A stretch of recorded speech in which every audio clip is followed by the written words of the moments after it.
Hello friends, நான் உங்க டெல்லி தமிழச்சி. எல்லாரும் எப்படி இருக்கீங்க? நான் ரொம்பவே நல்லா இருக்கேன். இன்னைக்கு என்ன வீடியோ பார்க்க போறோம் அப்படின்னு பாத்தீங்கன்னா, டெல்லியில ஒரு டே இன் மை லைஃப்ங்க. அதுல வந்து நம்ம லஞ்ச் ப்ரிப்பரேஷன், பிரேக்ஃபாஸ்ட், ஒரு டே இன் மை லைஃப்ல என்ன பண்றோம்ன்றத உங்க கூட ஷேர் பண்ணிக்க போறேன். நம்ம சேனலுக்கு நீங்க ஃபர்ஸ்ட் டைமா இருக்கீங்க அப்படின்னா மறக்காம சப்ஸ்கிரைப் பண்ணி சப்போர்ட் பண்ணுங்க. இது வரைக்கும் சப்ஸ்கிரைப் பண்ணி சப்போர்ட் பண்ணிட்டு உங்க எல்லாருக்கும் ரொம்ப ரொம்ப நன்றி. இந்த வீடியோ ஏதாவது ஒரு விதத்துல கண்டிப்பா உங்களுக்கு யூஸ்ஃபுல்லா இருக்கும்னு நினைக்கிறேன். யூஸ்ஃபுல்லா இருந்துச்சு அப்படின்னா ஒரு லைக் கொடுத்து என்ன வந்து மோட்டிவேட் பண்ணுங்க. நிறைய ஷேர் பண்ணி விடுங்க. அவ்வளவுதான். சில டவுட்ஸ் வந்து இருக்குது. அதாவது என்ன, நம்ம வந்து வெயிட் லாஸ் சேலஞ்ச் வந்து பண்ண போறதா நேற்று வந்து சொல்லியிருந்தோம் இல்லையா? நிறைய பேர் எக்ஸைட் ஆயிட்டு சிஸ்டர் நான் ரெடின்னு சொல்லியிருந்தீங்க. உண்மையா பாக்குறதுக்கு சந்தோஷமா இருந்ததுங்க. நிறைய சிஸ்டர்ஸ் வருத்தப்பட்டு இருந்தீங்க, என்னக்கா சேலஞ்ச் போடல அப்படின்னு சொல்லிட்டு. அதனால வந்து நியூ இயருக்காக போடுங்க அப்படின்னு சொல்லிட்டு, நியூ இயருக்கு பண்ணாவே நமக்கு பொங்கலுக்கு பண்ண மாதிரி தான். சோ அதனால நீங்க சீக்கிரமா ஸ்டார்ட் பண்ணுங்க அப்படின்னு சொல்லியிருந்தீங்க. கண்டிப்பா சிஸ்டர்ஸ், எனக்குமே ஒரு மோட்டிவேஷனா இருக்கும். ஏதோ ஒரு வேலை பண்றோம்ன்ற மாதிரியும் இருக்கும். அண்ட் வந்து பாத்தீங்கன்னா இதுக்கு மேல நம்ம வெயிட் லாஸ் சேலஞ்ச் எல்லாம் பண்ண வேணாம் தான் சத்தியமா யோசிச்சேன். அப்புறம் யோசிக்கிற போது நிறைய சிஸ்டர்ஸ் வந்து இப்படி பாதியிலே என்னமோ விட்டுட்டு போறீங்களே, இப்பதான் நாங்க எல்லாமே ஸ்டார்ட் பண்ணிருக்கோம் அப்படின்னு ஒரு சில பேர் அப்படி நிறைய சிஸ்டர்ஸ் வந்து இன்ஸ்டாகிராம் இருக்கட்டும், ஃபேஸ்புக், அதுக்கப்புறம் யூடியூப் எல்லா கமெண்ட்ஸ்லயுமே சொல்லியிருந்தீங்க. அது போ எனக்கே வந்து ஒரு மாதிரி கில்ட் ஆகும் இல்லையா, ஏதோ ஒண்ணு அப்புறம் நம்மளும் ஹெல்தியா இருக்கலாம்ல அப்படின்ற மாதிரி இருக்கும். மத்த நார்மல் டேஸ்ல நார்மல் ஃபோக்கஸ் பண்ணிட்டே இருப்பேன். அப்ப நமக்கும் ஹெல்தியா சாப்பிட்ட மாதிரி இருக்கும். சோ அதனாலதான் சரி பண்ணலாம் அப்படின்னு யோசிக்கும்போது சொல்லுங்கன்னு சொல்லியிருந்தேன் இல்லையா, எப்பல இருந்து ஸ்டார்ட் பண்ணலாம் அப்படின்னு. நிறைய பேர் 50 days அப்புறம் 60 days இந்த மாதிரி எல்லாம் சொல்லியிருந்தீங்க. 60 நாள் இல்லைன்னா 50 நாள் அந்த மாதிரி சொல்லியிருந்தீங்க. அப்புறம் இந்த நவம்பர் 1ல இருந்து ஸ்டார்ட் பண்ணலான்ற மாதிரி சொல்லியிருந்தீங்க. சோ நம்ம சேனலுக்கு என்ன யோசிச்சுட்டு இருக்கேன், என்ன டேட், ஆனா கன்ஃபார்மா வெயிட் லாஸ் சேலஞ்ச் பண்றவங்க. ஆனா டேட் மட்டும் எனக்கு தெரியல. அது ரெண்டு மட்டும் நான் டிசைன் பண்ணிக்கிறேன். 50 days பண்ணலான்னு பாக்குறேன். இப்ப நமக்கு வந்து நவம்பர்ல ஸ்டார்ட் பண்ணோம் அப்படின்னா ஐ திங்க் நவம்பர்ல டிசம்பர் வரும்போது, டிசம்பர் 20 அந்த மாதிரி வரும்போது நம்ம வந்து 50 days கம்ப்ளீட் பண்ணுவோம் இல்லையா. சோ அதுக்கப்புறம் நியூ இயர் எதுவாகும் பாக்கலாம். அதுக்கப்புறம் எனக்கு நான் இப்பவே சொல்லிட்டேங்க, நான் ஆல்ரெடி வெயிட் லாஸ் பண்ணாலும் எனக்கு வந்து லைட்டா ஒரு பிளக்சுவேஷன்ஸ் தான் இருக்கும். 1-2 கிலோ அதை வந்து நான் வந்து மெயின்டைன் தான் பண்ணிப்பேன். என்கிட்ட வந்து நீங்க வந்து ஏன் உங்களுக்கு வெயிட் லாஸ் ஆகலன்னு கேட்கக்கூடாது. இதுக்கு மேல நான் குறைச்சேன்னா அசிங்கமாயிட்டுறேன். அதனால நான் வந்து பாத்தீங்கன்னா அவங்களுக்கு டிப்ஸ் ரெசிபிஸ் கொடுக்குற மாதிரி நான் வீடியோஸ் வந்து இருப்பேன். அது மாதிரி ஹெல்தியா சாப்பிட்டுப்பேன். வேற ஏதாவது பிடிச்சாலும் நான் சாப்பிட்டு மெயின்டைன் தான் பண்ணிப்பேன். சரிங்களா? சோ அதனால ஸ்டார்ட் பண்ணிடலாம் எல்லாரும் சொன்ன மாதிரி. சோ கவலையே படாதீங்க. நிறைய ரெசிபிஸ் நம்ம வந்து அடுத்தடுத்த வீடியோஸ்ல இந்த சேலஞ்ச்ல வந்து வரப்போகுதுங்க.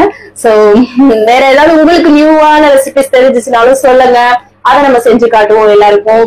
சோ நானுமே வந்து அதெல்லாமே நான் ஒரு நோட்ல கூட எழுதி வச்சுக்கிறேன். இந்த பண்ணுங்க, இது பண்ணுங்கன்னு சொல்லுங்க. மற்றபடி இந்த மாவு அரைக்கிறது, இந்த புளிக்க வைக்கிறதுலாம் கொஞ்சம் டஃப் தாங்க. அது மட்டும் தான் கொஞ்சம் கஷ்டம். மற்றபடி நம்ம எல்லாமே பண்ணி காட்டலாம். சரிங்களா? அதுதான் எத்தனை 50 days பண்ணலாமா இல்ல 60 days பண்ணா நியூ இயர் வரைக்குமே வரும். அதை யோசிச்சுமே இருக்கு. 50 days எல்லாம் கூட அப்படியே ரொம்ப நாள் ஆயிருமோ அப்படின்ற மாதிரிலாம் இருக்கும். அதுக்கப்புறம் சில டைம் வந்து பாத்தீங்கன்னா நான் ஏதாவது வெளில போறேன்னா நான் ஒரு சீட் டே பண்ற மாதிரி இருக்கும். இது எல்லாமே நான் வந்து சொல்லிடுறேன். சரிங்களா? அதனாலதான் 50 days பண்ணிடலாம். ஓகேங்களா? இல்ல 50 days இல்ல 60 days நீங்க எல்லாருமே சொல்லுங்க. அது வந்து நவம்பர் 1ல இருந்து ஸ்டார்ட் பண்ண சொல்லிருந்தீங்க. நான் அது மட்டும் டேட் மட்டும் பார்த்துட்டு உங்கள்கிட்ட சொல்றேன். கன்ஃபார்ம் பண்ணியாச்சு வெயிட் லாஸ் சேலஞ்ச். சோ கவலையே படாதீங்க. அகைன் கம்பேக் கொடுக்குறோம். நிறைய ரெசிபிஸ் போடுறோம். அது எல்லாமே நீங்க வந்து ஃபாலோ பண்ணி சூப்பரா வீட்ல இருந்து வெயிட் லாஸ் பண்ண போறீங்க. சோ கவலைப்படாதீங்க. ஏன்னா நிறைய பேர் வந்து புலம்பி தவிச்சிட்டு இருந்தீங்க. நீங்க பண்ணாதாக்கா எங்களுக்கு மோட்டிவேட் ஆகும். இப்ப நம்ம பண்ற விளாக்ஸ், நார்மல் விளாக்ஸ்ல அந்த மோட்டிவேஷன் இல்ல, ஜஸ்ட் உங்களோட டே இன் மை லைஃப் மாதிரி தான் இருக்கு. நீங்க வெயிட் லாஸ் சேலஞ்ச் போடும்போது மோட்டிவேஷன்ல நல்லா பேசுவீங்க. அதுக்கப்புறம் ரெசிபிஸ் எல்லாம் நிறைய ஷேர் பண்ணுவீங்க அப்படின்னு சொல்லியிருந்தீங்க. சோ அதனால நமக்குமே ஒரு இதுவா இருக்கும். சோ அதனாலதான். சரிங்களா? சரி ஸ்டார்ட் பண்ண போறோம். சரிங்களா? சரி கவலைப்படாதீங்க. நீங்க எல்லாருமே அதான் 50 days பண்ணலாமா இல்ல 60 days பண்ணலாமான்னு சொல்லுங்க.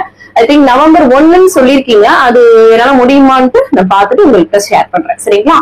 அதுதான். வேற ஏதாவது டவுட் இருக்குன்னா கமெண்ட்ஸ்ல கேளுங்க. அடுத்தடுத்த வீடியோ கூட ஷேர் பண்ணிக்கிறேன். அப்புறம் இன்னைக்கு பிறந்தநாள் கார்டும் பிறந்தநாள் அது திருநாளுக்கான அனைவருக்குமே ரொம்ப மனமார்ந்த வாழ்த்துக்கள்ங்க. சோ இன்னும் நீங்க வந்து இன்ஸ்டாகிராம் பாக்கல, ஃபேஸ்புக் பாக்கலன்னு வச்சீங்கன்னா டெல்லி தமிழச்சின்னு இருக்குங்க நம்மளோட ஃபேஸ்புக், அப்புறம் இன்ஸ்டாகிராம்லயுமே. சோ மறக்காம அதுலயும் ஃபாலோ பண்ணிக்கோங்க. நிறைய விஷயங்கள் அதுலயுமே நான் வந்து ஷேர் பண்ணுவேன். சோ அதனால அதையும் ஃபாலோ பண்ணிக்கோங்க. சரிங்களா? வாங்க இன்னைக்கு டே vlog வந்து பார்ப்போம். ஸ்கிப் பண்ணாம இருப்பாருங்க. கண்டிப்பா உங்களுக்கு ஏதாவது ஒரு விதத்துல யூஸ்ஃபுல்லாக இருக்கும். வாங்க பார்க்கலாம். காலையில நல்லா வந்து ஃப்ரெஷ்ஷா வந்து டேவை வந்து ஸ்டார்ட் பண்ணியாச்சுங்க. அதுக்கப்புறமா வந்து ஒரு சைடு வந்து பால் வந்து காய்ச்சிட்டு இருக்கேன். கவனுக்கு வந்து பாத்தீங்கன்னா ஸ்கூலுக்கு லஞ்ச் பாக்ஸ் பேக் பண்ணும் இல்லையா, சோ அதனால அவர் இன்னைக்கு வந்து பிரெஞ்ச் ஃப்ரைஸ் தான் வந்து கேட்டிருந்தான். சோ அதுதான் இங்க உள்ள லைஃப் ஸ்டைல் இப்படிதாங்க. சோ அதனால சம்டைம் அவங்க ஹிந்திக்காரவங்க எல்லாம் வந்து பாத்தீங்கன்னா டெய்லி ரொட்டி இதுதாங்க கொண்டு வர்றது. சோ நம்ம வந்து மிக்ஸ் பண்ணி இந்த மாதிரி கொடுக்கறது பசங்களுக்கு. ஒரு சில பசங்க இந்த மாதிரி எல்லாம் கொண்டு வருவாங்க இல்லையா, அதனால சோ நல்லா வந்து பாத்தீங்கன்னா தோல் நீக்கிட்டு நல்லா வந்து குச்சி குச்சியா கட் பண்ணி எடுத்து போல பிரெஞ்ச் ஃப்ரைஸ் அதை வந்து இது பண்ணிட்டு லைட்டா சால்ட் மட்டும் வாஷ் பண்ணிட்டு சால்ட் போட்டு ஃப்ரை பண்ணி எடுத்துக்கிறேன். சைட்ல தம்பிக்கு பாலும் வந்து ஆத்தி கொடுத்துட்டு அதுக்கப்புறம் நிறைய பிரெஞ்ச் ஃப்ரைஸ்மே வச்சிருக்கேன். அது கூட கெச்சப் வச்சு பேக் பண்ணியாச்சு. அங்க பசங்க எல்லாருமே ஷேர் பண்ணி சாப்பிடுவாங்க இல்லையா, சோ ஹஸ்பண்ட் வந்து கவலை கிளப்பி கூட்டிட்டு போய் விட்டுட்டு வந்துட்டாங்க. அதுக்கப்புறம் இது வந்து பாத்தீங்கன்னா என்னன்னு பாத்தீங்கன்னா முளைக்கட்டின பயிர் தாங்க. இது வந்து இப்போ இங்கே ரெடிமேடா கிடைக்குது, சோ ஃப்ரெஷ்ஷாவே கிடைக்குது. சோ அது வாங்கியிருக்கேன். நம்மளே வந்து பாத்தீங்கன்னா முளைக்கட்டி பண்ணலாம், ரொம்ப ஈஸி தான். சோ அது நெக்ஸ்ட் ஒரு வீடியோல கண்டிப்பா நான் வந்து ஷேர் பண்றேன். அதை வந்து நல்லா வாஷ் பண்ணிட்டு நான் வந்து வேக தாங்க போட்டேன். இது அப்படியே பச்சையாவும் சாப்பிடலாம்.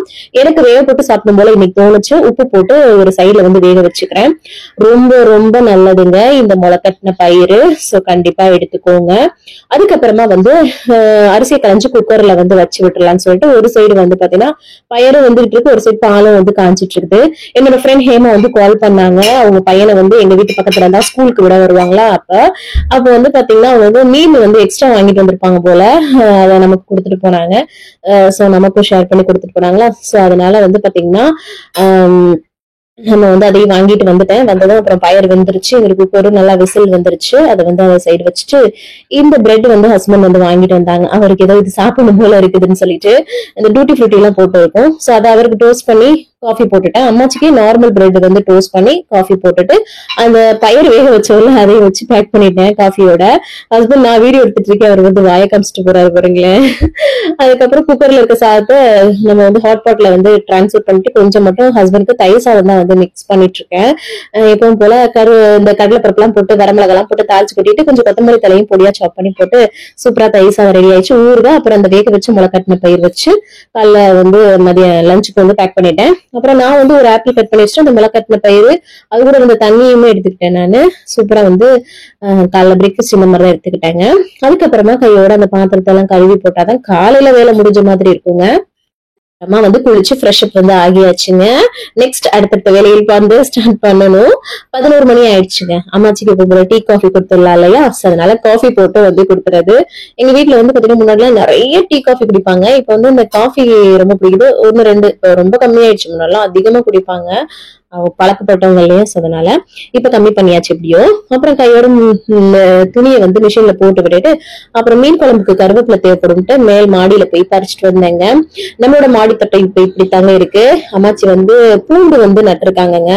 சோ அதுதான் டீட்டெயிலா இந்த ஒரு நாள் ஷேர் பண்றேன். நான் கருவேப்பிலை பறிச்சுட்டு கீழே வர்றேன். இவன் வந்து ஒரு பூ ஒரு இலைய பறிச்சுட்டு லவ் யூ விடின்னு சொல்லிட்டு அழகா கொடுக்குறான் பாருங்களேன். அழகா இருந்தது. வாங்கிட்டு அதுக்கப்புறமா நீ காலையில ஹேமா கொடுத்துட்டது இதுதான் வஞ்சரம் மீன் தாங்க. வந்து பாத்தீங்கன்னா அவங்க கொண்டு வந்து கொடுத்தாங்கன்னு சொன்னேன் இல்லையா, ஹஸ்பண்ட் வந்து அதிகமா வாங்கிட்டு வந்துட்டாரு போல இருக்கு. சோ அதான் அது நல்லா ஃப்ரீசர்ல வச்சிருந்திருக்கும், நல்லா ஐஸாவே இருந்துச்சு, அதனால வெளில வச்சிருந்தேன். சோ அதுக்கப்புறம் எடுத்து நல்லா வாஷ் பண்ணிட்டு அதுக்கப்புறமா சரி குழம்பு வச்சு விட்டுலாம் அப்படின்னு சொல்லிட்டு எப்பவும் போல நம்ம மீன் குழம்பு வைப்போம்ல அந்த மாதிரி. நிறைய பேர் வஞ்சரம் மீன் வந்து ஃப்ரை பண்ணாதான் நல்லா இருக்கும்னு நினைப்பீங்க, ஆனா குழம்பு வச்சாலுமே ரொம்ப நல்லா இருக்குங்க. எப்பவும் போல பூண்டு எல்லாம் தட்டி போட்டு நல்லா வந்து வதக்கி விட்டுருக்கேன். கத்திரிக்காய் இருந்ததுங்க, கத்திரிக்காய் போட்டாலும் மீன் குழம்பு அவ்வளவு டேஸ்டா இருக்கும். மாங்காய் போட்டாலும் நல்லா இருக்கும். இப்ப எங்கிட்ட மாங்காய் கிடைக்கிறது, நல்லா கத்திரிக்காய் போட்டு வதக்கி விட்டு சூப்பரா வந்து வச்சேங்க. அப்புறம் எப்பவும் போல வீட்டுல வச்சு குழம்பு மிளகாய் தூள் தாங்க, அதான் டேஸ்ட் ரொம்ப இருக்கும். நீங்க மிளகாத்தூள் மல்லித்தூள் அந்த மாதிரி கூட சேர்க்கலாம். ஆனா இந்த வீட்டுல வச்ச குழம்பு மிளகாய் தூள்ல வந்து பருப்பு அரிசி எல்லாம் சேர்த்து அரைப்பாங்க, அதனால நல்லா கெட்டி கொடுக்கும், நல்லா இருக்கும் டேஸ்ட்டுமே. சோம்பு சீரகம் எல்லாமே சேர்த்து அரைப்பாங்க. அப்புறம் எப்பவும் போல வந்து பாத்தீங்கன்னா முட்டைக்கோஸ் கொஞ்சம் கட் பண்ணி வச்சுட்டேன் ஃப்ரை பண்றதுக்கு, அதாவது பொரியல் பண்றதுக்கு. குழம்பு வந்து புளியெல்லாம் கரைச்சி ஊத்தி நல்லா கொதிக்க விட்டு அதுல மீன் துண்டை போட்டு நல்லா மீனும் நல்லா கொதிச்சதுக்கு அப்புறம் நம்ம வந்து கொத்தமல்லி தலையும் போட்டு விட்டு சூப்பரா மீன் குழம்பு செம்மையா ரெடி ஆயிடுச்சு பாருங்களேன். செம்மையா இருக்கு இல்லையா. வஞ்சரம் மீன்லையும் வச்சு பாருங்களேன், சூப்பரா தாங்க இருக்கும். அப்புறம் முட்டைக்கோசையும் சும்மா தாளிச்சு விடலாம்னு கடுகு கருவேப்பிலை வரமிளகாலாம் வெங்காயம் போட்டு வதக்கி விட்டு முட்டைக்கோசு உப்பு போட்டு நம்ம வந்து வதக்கி விட்டுக்க வேண்டியதான். சிம்பிளான முட்டைக்கோஸ் பொரியல் நல்லா இருக்கும். ஸோ இந்த மாதிரி வந்து மீன் குழம்பு கூட எல்லாம் வச்சுக்கிறதுக்கு நல்லா இருக்கும். ஸோ அதனால முட்டைக்கோஸ் பொரியல் பண்ணிக்கிட்டாச்சு. அப்புறம் வந்து கவன் வந்து ஸ்கூல்ல இருந்து வந்துட்டாரு. வந்ததும் அவர் எப்பவும் பண்ற ரொட்டீன் ஷூவை கழட்டி வைக்கிறது அது இதுன்னு எல்லாம் பண்ணிடுவாரு. சரி, அவன் காலையில வந்து பாத்தீங்கன்னா மிஷின் ஆஃப் பண்ணி வச்சுட்டேங்க. சரி, கொஞ்சமா தான் இருக்குன்ட்டு அப்புறம் கவனோட யூனிஃபார்ம் ஒன்றும் சேர்த்து ஆன் பண்ணி விட்டுட்டேன். அப்புறம் கையோட வந்து அம்மாச்சிக்கு சாப்பாடு எல்லாம் கொடுத்துட்டு வந்துட்டு, இங்கே பாருங்களேன், இவரும் வந்து இப்ப படிக்க சொல்லி கொடுத்துட்டு இருக்கல, அழகா வந்து அவர் படிச்சுட்டு இருக்காரு. இவரும் வந்து பாத்தீங்கன்னா சில இதெல்லாம் வந்து அவனுக்கு ரைட்டிங் அந்த பிராக்டிஸ் வந்து கொடுத்துட்டு இருக்கேன். ஸோ அதனால அவரை வந்து 2 பேருமே நல்லா சுடுதண்ணி வச்சு குளிப்பாட்டி விட்டுருந்தேன்னா ஃப்ரெஷ் அப் பண்ணிட்டு கொஞ்ச நேரம் வந்து படிக்க வச்சேன். விளையாண்டுட்டு இருந்தாங்க அதுக்கு முன்னாடி. ஸோ அதுக்கப்புறம் துணி மிஷின்ல இருந்து இதெல்லாம் எடுத்து காய போட்டுட்டு அதுக்கப்புறம் மதியம் லஞ்ச் நம்ம சாப்பிடலாம் அப்படின்ட்டு மீன் குழம்பு, மீன், நல்லா கத்திரிக்காய், முட்டைக்கோஸ் பொரியல் எல்லாம் வச்சு செம்மையா வந்து மதியம் லஞ்ச் சாப்பிட்டாச்சுங்க. அதுக்கப்புறம் கையோட அந்த பாத்திரத்தை எல்லாம் கழுவி போட்டுட்டு அப்புறம் ரீல்ஸ், அதாவது ஷார்ட்ஸ் எடிட்டிங் எல்லாம் பண்ணிட்டு இருப்போம் இல்லையா, மினி வ்ளாக் அந்த மாதிரி, அதை எடிட் பண்ணிட்டு இருந்தாங்க. அப்புறம் அவனுக்கு டியூஷன் டைம் ஆயிடுச்சு. அவனும் தூங்கி எந்திரிச்சிட்டான். அவனை கொண்டு போய் அப்புறம் விட்டுட்டு வந்துட்டு ஈவினிங் ஆயிடுச்சு இல்லையா, ஸோ அம்மாச்சிக்கு ஒரு காஃபி வந்து போட்டு கொடுத்துட்டேன். அப்புறம் வந்து மதியம் வந்து மீன் குழம்பு வச்சோம் இல்லையா, அதனால வந்து பாத்தீங்கன்னா ஹஸ்பண்ட் வந்து பாத்தீங்கன்னா கேட்டேன் நான் என்ன பண்றது அப்படின்ட்டு. மீன் குழம்புக்கு சாதம் இல்லாமையா அப்படின்னு சொல்லிட்டு அப்புறம் சாதம் வந்து வச்சு விட்டுட்டாங்க. சாதம் வச்சு விட்டுட்டு அதுக்கப்புறமா நான் வந்து பாத்தீங்கன்னா ஒரு ப்ரொமோஷன் ஷூட் இருந்தது. அதனால வந்து பாத்தீங்கன்னா லைட்டா ட்ரெஸ் எல்லாம் சேஞ்ச் பண்ணி ஒரு மேக்கப் லைட்டா போட்டு அந்த ஷூட் பண்ணிட்டே இருந்தேன். அதுக்கப்புறம் குக்கர் ஓபன் பண்ணிட்டு ஹாட் பாட்ல வந்து சாதத்தை போட்டு வச்சுட்டு அப்புறமா நான் வந்து சாதம் அந்த மீன் குழம்புலாம் வச்சு செம்மையா வந்து நானுமே டின்னர் வந்து சாதம் தாங்க எடுத்துக்கிட்டேன். ஏன்னா அந்த அது மீன் குழம்புக்கு அப்படி சூப்பரா இருக்கும் இல்லையா, அதான். சோ தோசை, அதுவுமே இட்லி தோசைமே நல்லா தான் இருக்கும். என் ஹஸ்பண்ட் வந்து சாதம் கேட்கும், சரி அதையே வச்சு விட்டாச்சு ஒரே தான் வேலை அப்படின்னு. ஏன்னா ப்ரொமோஷன் ஷூட்டும் இருந்துச்சு அதனாலதான். அப்புறம் வந்து அவங்களுக்குமே எல்லாத்துக்குமே டின்னர் எல்லாம் கொடுத்துட்டு கையோட பாத்திரத்தெல்லாம் விலக்கி போட்டுட்டு கடைசியா தண்ணி குடிச்சு கம்ப்ளீட் பண்றேன்.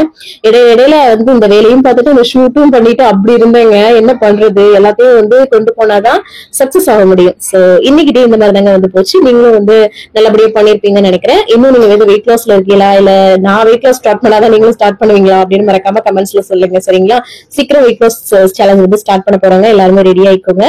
சரிங்களா, இவ்வளவு நேரம் வீடியோ பொறுமையா பார்த்தமைக்கு மிக்க நன்றி. பாய், நாளைக்கு பார்க்கலாம். See you. Bye.